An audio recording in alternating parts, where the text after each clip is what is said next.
The sound of champagne glasses clinking and forced laughter filled my parents' living room as my sister Poppy regaled everyone with stories from her latest court victory. I stood in the corner, clutching my wine glass like a shield, watching my family's faces light up with pride. My name is Kaya, and I was about to endure another evening of being the family disappointment. So then the opposing counsel just crumbled, Poppy declared, gesturing dramatically. Another win for the firm, and they're talking partnership track now. That's our girl, Dad beamed, while Mom dabbed at her eyes with a napkin.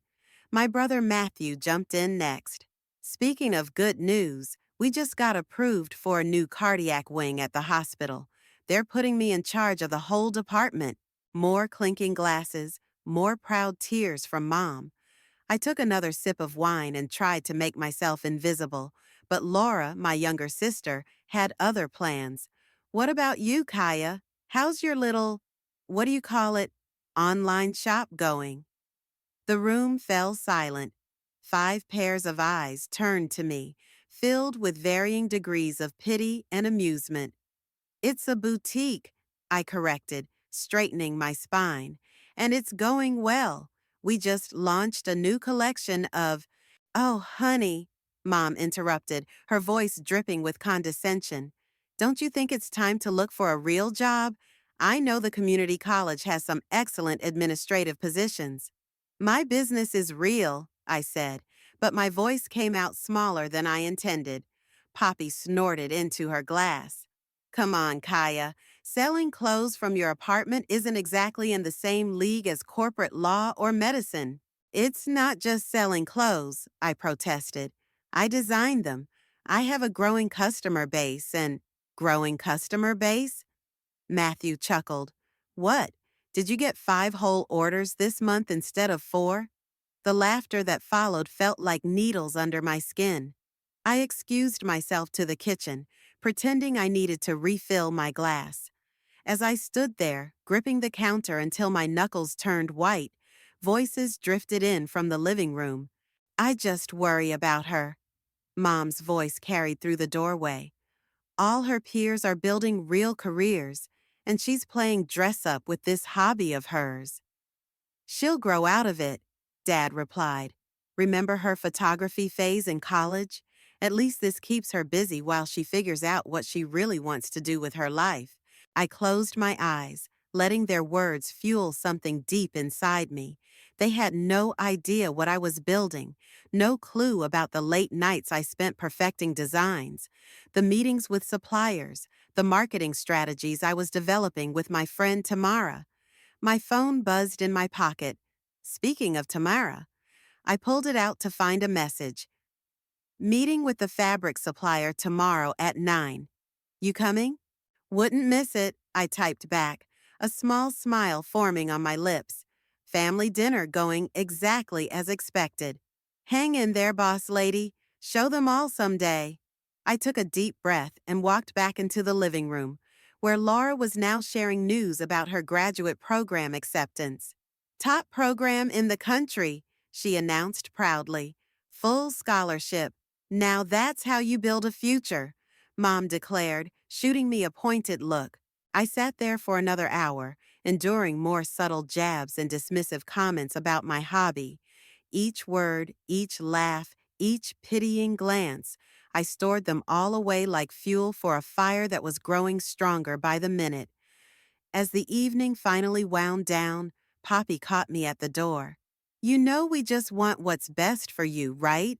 She said, patting my arm condescendingly. There's no shame in admitting when something isn't working out. I looked her straight in the eye. You're right, Poppy, there isn't. But I wasn't talking about my business. Later that night, in my apartment above my small but growing boutique, I sat at my desk and opened my laptop. The business plan I'd been working on glowed on the screen. My latest designs were pinned to the wall, along with market research and competitor analysis. A notification popped up. Another order, my 15th of the day.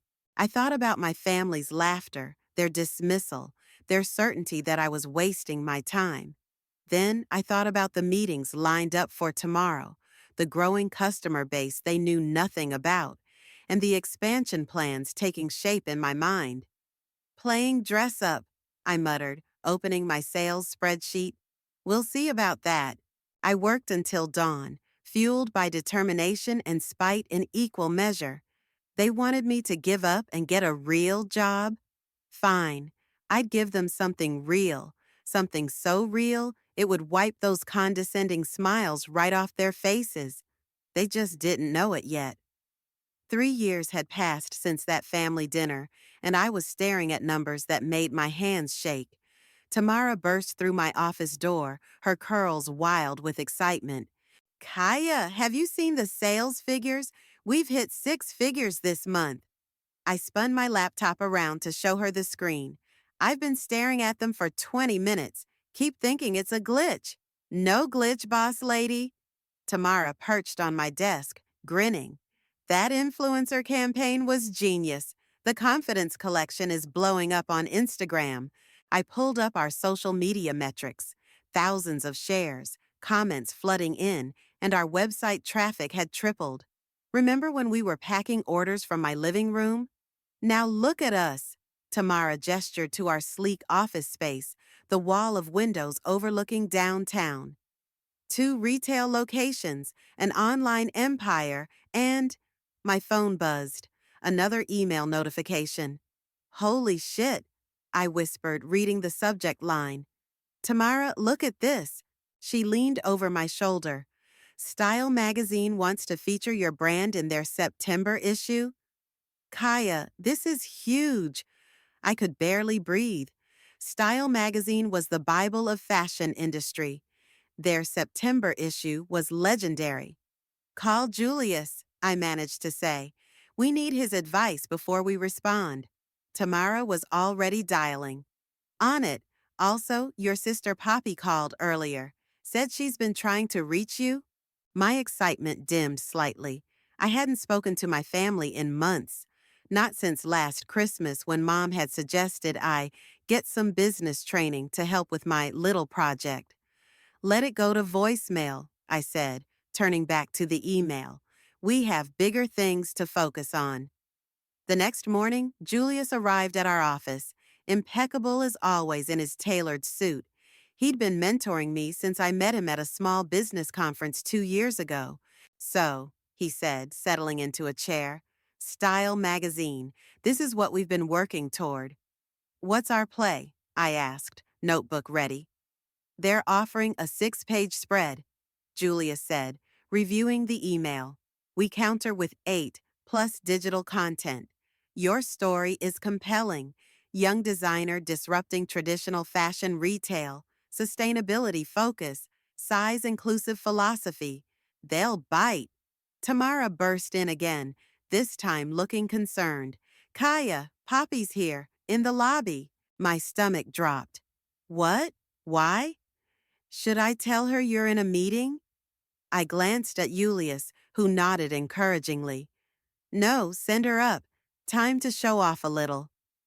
Poppy's heels clicked against our hardwood floors as she entered, her lawyer-perfect appearance slightly marred by obvious surprise at our office. Wow, she said, looking around. This is unexpected. What can I help you with, Poppy? I kept my voice professional, the way she always spoke to her clients. I have a charity gala coming up. Someone mentioned your brand, and I thought. She trailed off, clearly uncomfortable.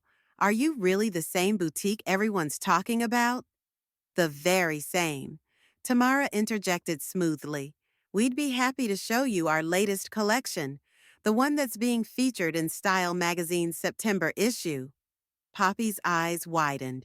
Style magazine? But that's a real magazine? I couldn't resist.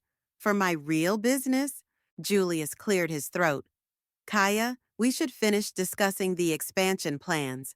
Unless your sister would like to schedule an appointment with our styling team? Poppy flushed. Yes, actually. That would be nice. After she left, Tamara collapsed into laughter. Did you see her face? when she realized this wasn't just your little hobby? Focus, I said, but I was smiling. We have work to do. The magazine shoot is in 3 weeks, and we need everything perfect. About that, Julius said, pulling out his tablet. They want to shoot here, in the office. They're interested in the whole story, your journey from startup to success. I looked around at what we'd built, the mood boards, the design studio, the team working beyond my office doors. Success. The word felt strange, powerful. My phone buzzed again. A text from Mom. Poppy told us about your office. Why didn't you say anything? We're your family. I showed it to Tamara, who rolled her eyes. Funny how they're interested now that you're successful. Very funny, I agreed, then turned to Julius. About that magazine spread, I have an idea for the story angle. Something about proving people wrong, about turning doubt into drive. He smiled knowingly. Revenge is best served in Style magazine? Something like that. I turned back to my computer, opening our sales projections.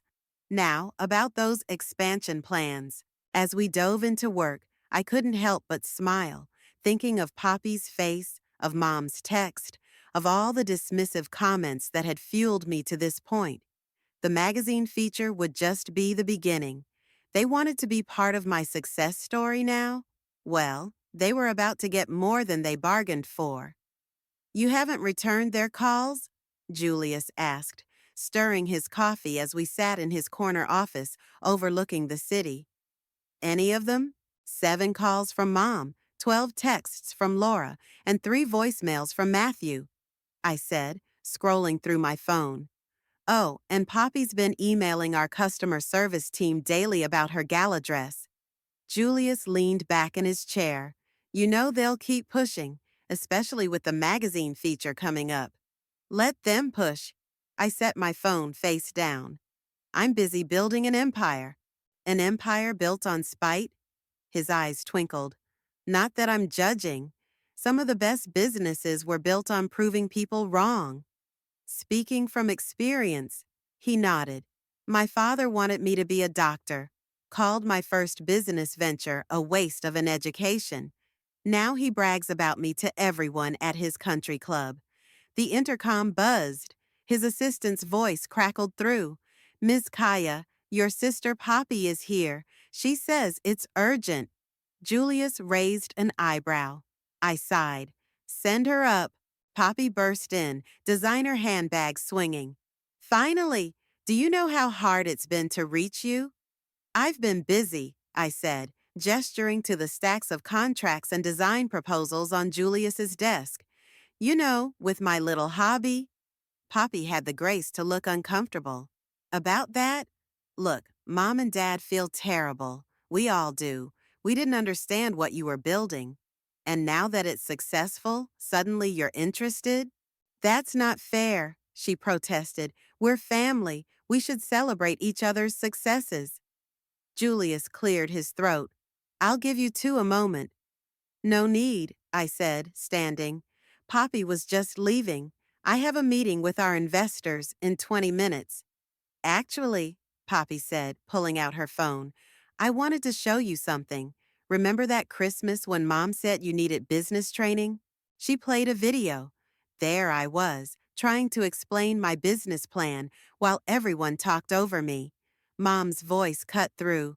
Honey, real businesses need real training. This isn't like selling cookies for Girl Scouts. Why are you showing me this? My voice was ice. Because I recorded all our family gatherings that year for Dad's anniversary video. I have dozens of clips like this, and I wanted to say, I'm sorry, we were wrong. I stared at her, memories flooding back. You recorded everything? Everything. Want copies? Something clicked in my mind. An idea began to form. Yes, actually, I'd love copies. After Poppy left, Julius returned. You okay? Better than okay. I pulled out my notebook. Remember when you said revenge is best served in Style magazine? I think I just found my serving dish. Careful, Kaya, he warned. Revenge can backfire. This won't be revenge. It'll be education, a lesson in karma. My phone buzzed. Tamara, emergency at the studio. Need you ASAP. At the studio, I found Tamara surrounded by fabric samples and mood boards. The magazine wants to know our inspiration for the fall collection. They're doing a whole piece on our design philosophy. I picked up a piece of midnight blue silk. How about turning pain into power? Ooh, deep. I like it. She noticed my expression. What happened with Poppy? I told her about the videos, about my plan. You're going to use their own words against them? Tamara's eyes widened. That's brilliant and terrifying. I love it. They want to be part of my success story? I ran my hand over a rack of finished designs. They will be, just not in the way they expect. Speaking of success, Tamara said, pulling up our sales dashboard, Poppy's gala dress order, she chose our most expensive design, and she's been posting about us on LinkedIn. I laughed. Of course she has, probably trying to prove she always supported me. Your brother Matthew's wife placed an order too, and Laura's been sharing our posts. Funny how that works. I walked to the window, watching the sunset paint the sky. You know what the worst part was? They never even asked what I was building, never once sat down and really listened. Well, Tamara said, coming to stand beside me, they're listening now. They sure are. I turned back to the studio, to the empire we'd built from nothing but determination and spite. And soon, they'll hear everything they never wanted to hear.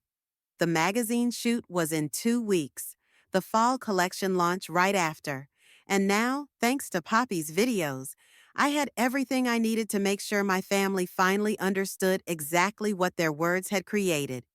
Get me the digital team, I told Tamara. We need to start planning the holiday collection. I have some very special pieces in mind. Special pieces indeed, each one carefully crafted, each one carrying a message.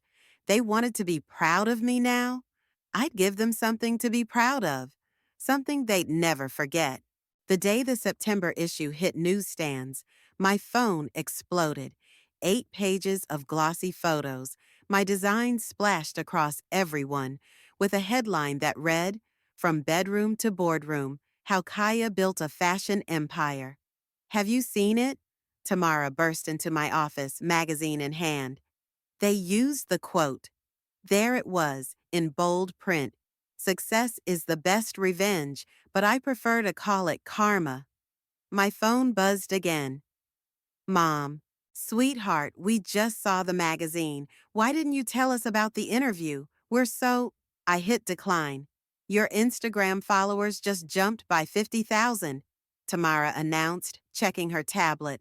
And, oh my God, Kaya, look who just shared the article.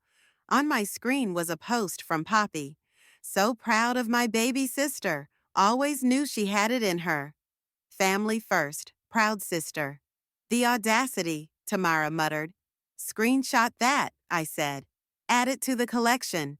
My office door flew open again. Julius strode in, another copy of the magazine tucked under his arm. The investors are ecstatic. The phone's been ringing off the hook with partnership offers. And look at this. Tamara turned her tablet toward us. Matthew just posted, My sister's success story proves that with family support, anything is possible. Can you believe this? I couldn't help but laugh. Family support? Is that what they're calling it now? Ms. Kaya, my assistant's voice came through the intercom. Your parents are here. The room fell silent. Should we tell them you're in a meeting? Tamara asked. I stood up, smoothing my dress, one of my own designs, of course. No, let them come up. Mom rushed in first, magazine clutched to her chest, Dad following close behind. Darling, this is incredible. Why didn't you tell us about the photo shoot? Must have slipped my mind, I said coolly, between running my little hobby and getting some real business training. Dad at least had the decency to look embarrassed. We may have been hasty in our judgment. Hasty? I picked up my own copy of the magazine. Let's see what the article says. Despite initial skepticism from family and friends, Kaya persevered. Hasty seems like an understatement. We're trying to apologize, Mom said, her voice tight. We're here now, aren't we? Yes, now that there's something to brag about at your country club? Julius cleared his throat. I should check on those partnership offers. No, stay, I said. After all, Julius has been more family to me these past few years than… I let the sentence hang. Mom's eyes welled up. We're having a family dinner tonight. Everyone will be there. Please come. Let us make it up to you. I looked at Tamara, who gave me a subtle nod. The timing was perfect. Fine, I said. I'll be there. After they left, Tamara turned to me. You're really going? Of course. I opened my laptop, pulling up the holiday collection designs. It's time to start phase 2. The gifts? The gifts. I clicked through the sketches. Each one personalized, each one perfect. Julius examined the designs. These are pointed. They're honest, I corrected, and they're exactly what my family deserves. My phone buzzed with a text from Laura. OMG, sis, just saw the magazine. Can't wait to see you tonight. P.S. Any chance I could get that blue dress from your new collection? My thesis presentation is next week. Unbelievable, Tamara muttered, reading over my shoulder. Actually, I said, it's perfect. Laura always did love blue. Wait until she sees what I've designed especially for her. The rest of the day passed in a blur of congratulatory calls and messages. Every time my family posted about my success, Tamara dutifully archived it. Every proud declaration, every sudden claim of unwavering support, all ammunition for what was coming. As I prepared to leave for dinner, Julius caught my arm. Remember what I said about revenge backfiring? This isn't revenge, I said, checking my reflection. This is a lesson in accountability. Just be careful. Success is the best revenge, but peace is priceless.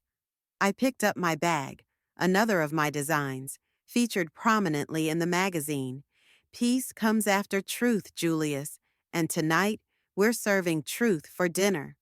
Tamara hugged me goodbye. Show them who you've become. Show them what they missed. I stepped into the elevator, the magazine tucked under my arm. My family wanted to celebrate my success? Fine. But first, they needed to acknowledge how we got here. And I had 8 perfectly designed reminders in production, just waiting to show them exactly that. The family dining room looked exactly the same. Mom's china, Dad's wine collection on display, the heavy oak table where I'd endured countless dismissive comments. Only this time, a copy of Style magazine sat at my usual place setting. There she is, Laura bounded over, the fashion mogul herself. Matthew raised his wine glass. To Kaya's success. To success, they all echoed. The same voices that once mocked my dreams now toasted them. So, Poppy leaned forward, tell us everything. How did you manage to keep this all so secret? Secret? I took a sip of wine. I've been telling you about my business for years. You just weren't listening. An uncomfortable silence fell over the table. Mom cleared her throat. Well, we're listening now, darling. And we're so proud. Since when? The words slipped out before I could stop them. Since the magazine? Since the sales figures? Since other people started validating what I've been doing? That's not fair, Dad protested. We were just concerned about your future. My future? I pulled out my phone. Like when you said, and I quote, she needs to stop playing entrepreneur and get a real job?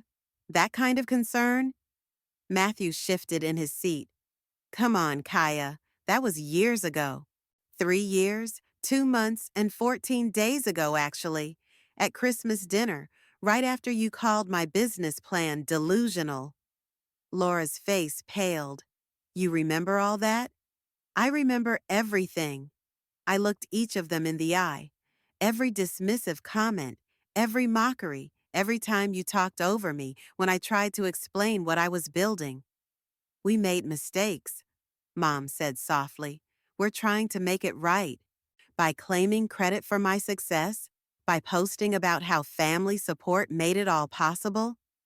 Poppy had the grace to blush. I was just proud. Now you're proud. Now that there's something to be proud of. Now that your friends are asking about me. Now that you can drop my name at parties.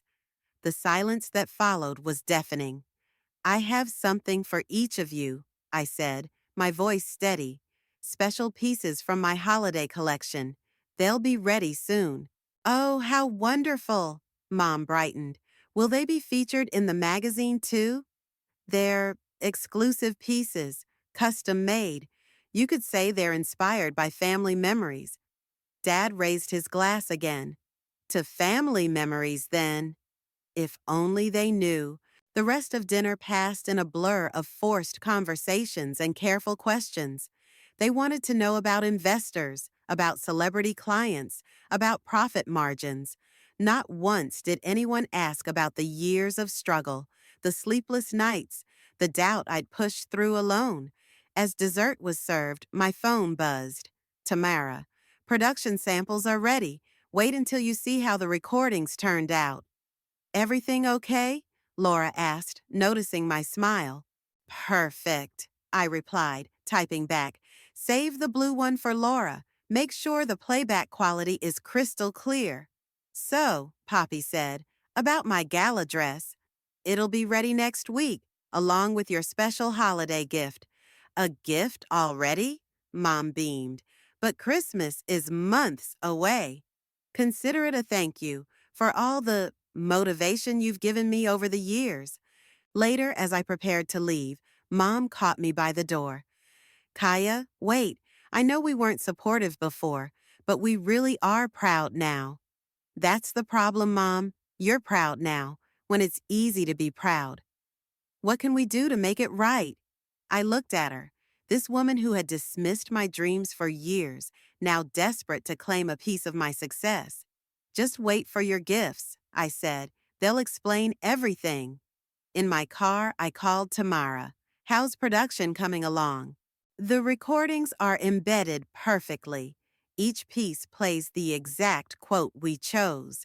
Your family won't know what hit them. And the timing mechanisms? Set to play as soon as they open the boxes. Julius thinks we're going too far, by the way. I thought about dinner, about their selective memories, about how quickly they'd rewritten history. No, I said, we're going exactly far enough. Back at my apartment, I opened my laptop to review the gift designs one final time.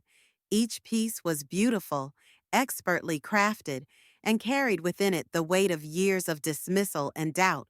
For Poppy, a designer blazer that would play back her mocking comments about my cute little website. For Matthew, a cashmere sweater embedded with his speech about real careers. For Laura, that blue dress she wanted, complete with her own voice belittling my choices. And for my parents, matching accessories that would remind them exactly how they'd failed to support their daughter's dreams. Beautiful gifts, wrapped in truth. Let's see how proud they were after opening these. Are you absolutely sure about this? Julius asked, examining one of the gift boxes in our production facility. Each one was wrapped in signature midnight blue paper, topped with a silver bow that concealed a small speaker. Play the sample, I said, nodding to the blazer meant for Poppy. He pressed the hidden button. Poppy's voice filled the air. It's cute that you think your little online shop will pay the bills. Maybe stick to selling on Facebook Marketplace?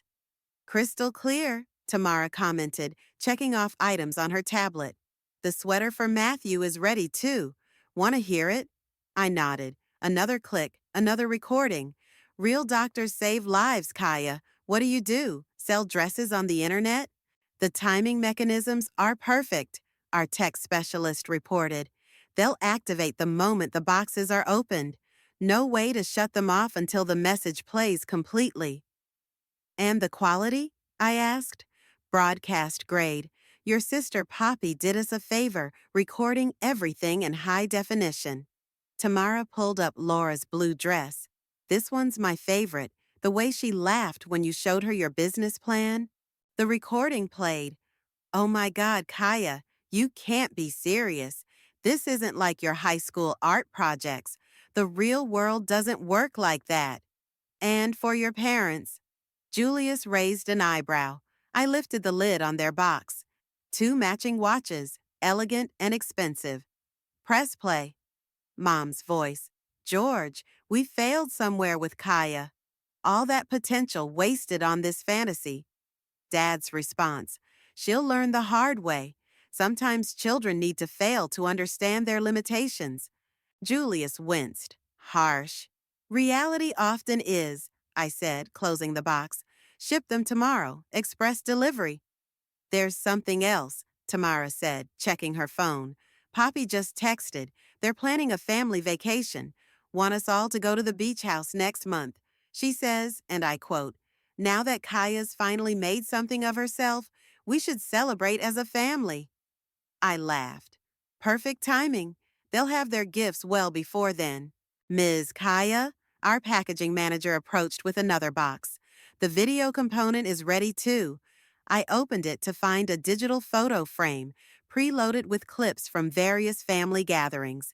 Every dismissive moment, every eye roll, every interruption, all carefully edited together.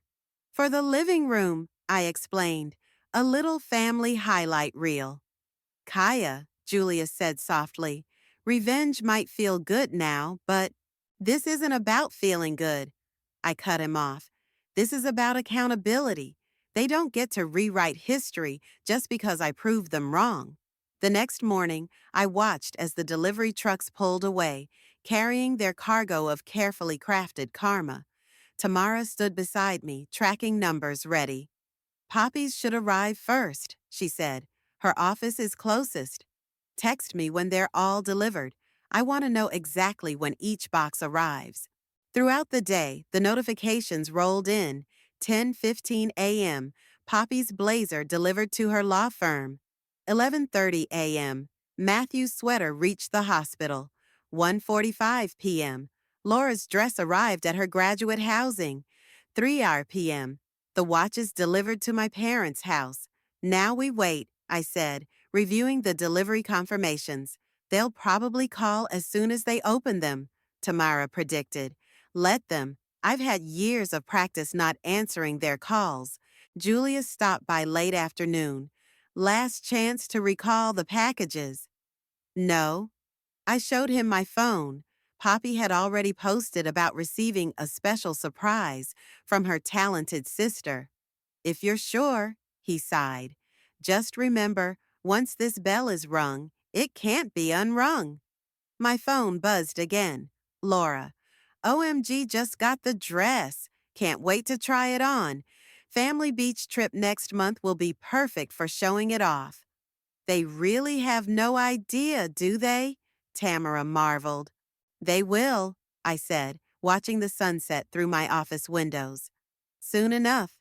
That evening, as I worked late finalizing designs for our next collection, the first text arrived from Poppy. Very funny with the recording. We need to talk. Then Matthew. What kind of game are you playing? Laura. This isn't fair, Kaya. We were just looking out for you. And finally, Mom.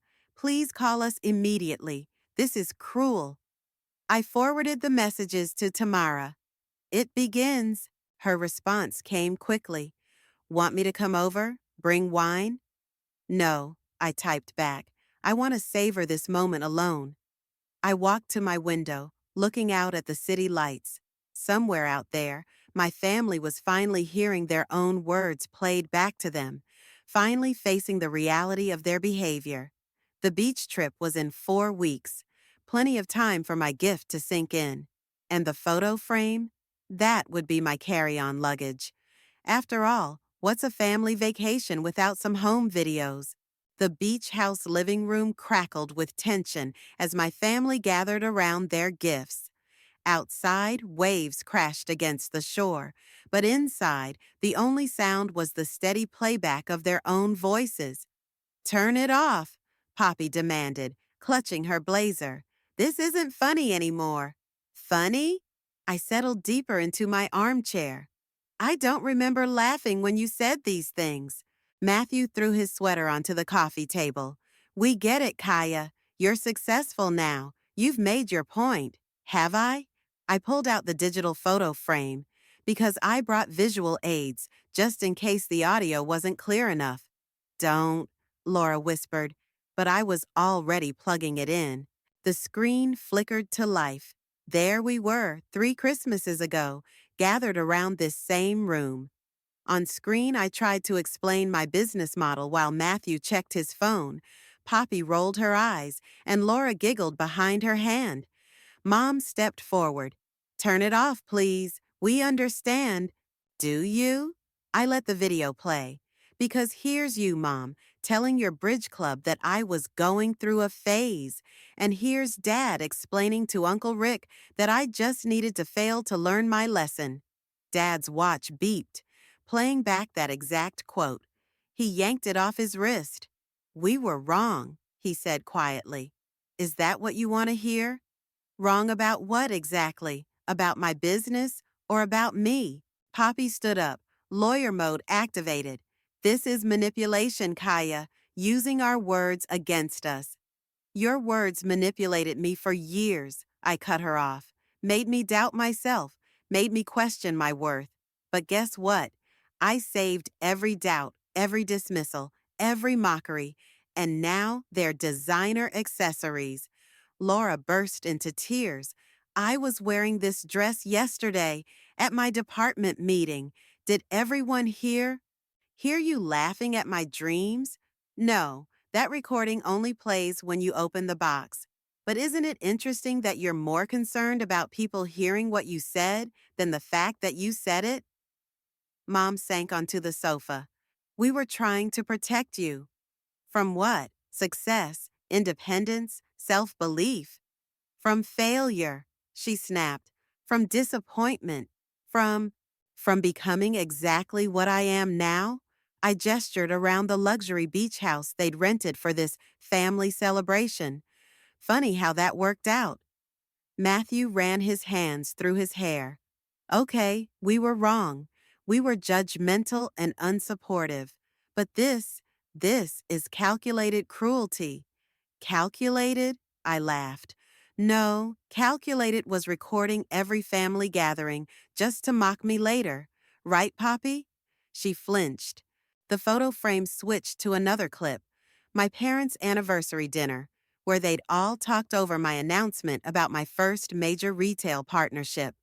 I watched this one a lot, I said, especially the part where Laura asks if I'll ever do anything meaningful with my life. Laura's dress rustled as she shifted uncomfortably. I didn't mean, yes, you did. You all did. Every word, every laugh, every dismissal. You meant it all. And now? Dad asked. What do you want now? I stood up, walking to the window. The ocean stretched endless and dark beyond the glass. I want you to sit with it. Really sit with it. Listen to your own voices. Watch your own behavior. Feel what I felt. Every family gathering, every holiday, every dinner. For how long? Poppy's voice was barely a whisper. How long did you spend tearing me down? How many years did you waste doubting me instead of supporting me? Mom started to speak, but her watch activated again, playing her voice. Sometimes I'm embarrassed to tell people what Kaya does. Still embarrassed, Mom? The silence stretched thick and heavy. Finally, Matthew spoke. The recordings, they won't stop, will they? They're programmed to play randomly, just like your comments used to come randomly, whenever you felt like taking a shot at my dreams. This is twisted, Poppy muttered. No, this is karma, wrapped in designer packaging. I picked up my bag, one of my newest designs, featured in last month's magazine spread. I have a breakfast meeting tomorrow with potential investors. Don't wait up. Kaya, wait, Mom called out. Please, stay. We need to talk about this. I turned at the door. Talk? Now you want to talk? After years of talking over me? The photo frame switched to another clip. Last Thanksgiving, my whole family laughing at my plans for expansion. Listen to yourselves, I said. Really listen. Then maybe we can talk. As I walked out, their recorded voices followed me, echoing through the beach house like ghosts of conversations past.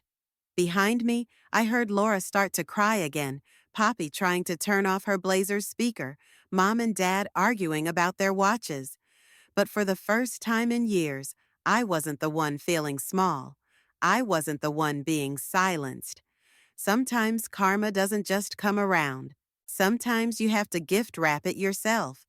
The sunrise painted the beach in gold when Mom found me sitting by the water. She held 2 cups of coffee, her watch noticeably absent. Your father finally figured out how to disable the recordings, she said, handing me a cup. Though I suppose we deserved every replay. Sit, I said, patting the sand beside me.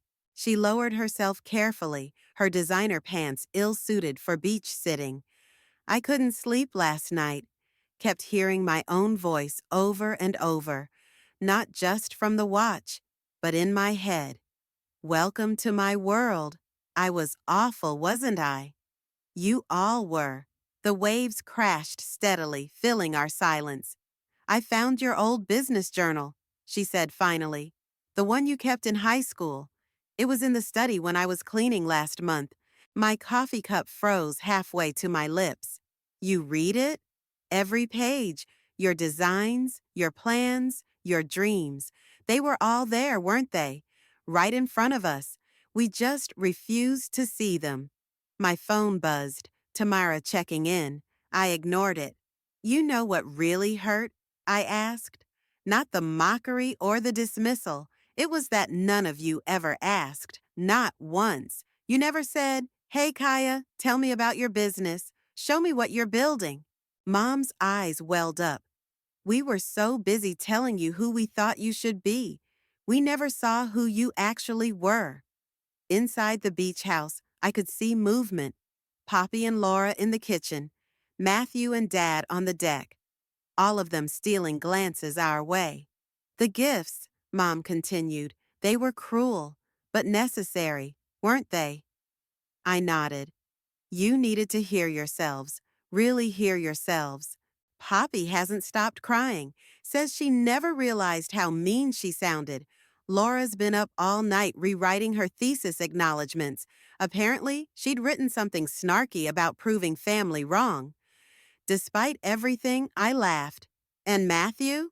Called his department, asked for a mental health day, said he needed to reconcile with his conscience.